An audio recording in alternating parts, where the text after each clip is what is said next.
Hey guys, check out this 03 Peterbilt. It is going to be a 357 C10 cat power. It's a trash truck over here at Laredo, Texas. We've got it on the block for selling. It has a packboard body on it. It does have some rust in the floor at the rear of the body. It does have walking beam rear suspension. 2 lifters on the back.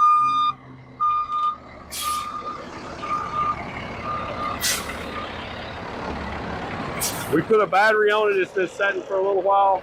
We put a battery on it. It busted right off. Runs good. No blow-by. Sounds good. Allison automatic transmission. Check it out online at cmauctions.com. Amigos, aquí estamos en Laredo, Texas con este Peterbilt.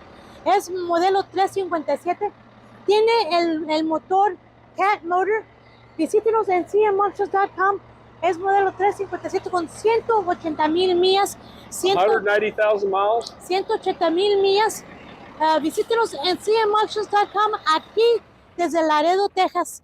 Recuerde que si usted se gana este lote, va a tener que levantarlo aquí en Laredo, Texas. cmauctions.com para más información. Ahí usted ve que el camión prende rápido. Si le pusimos baterías, le pusimos pilas y sí prendió. Visítenos aquí en cmauctions.com para más información. cmauctions.com.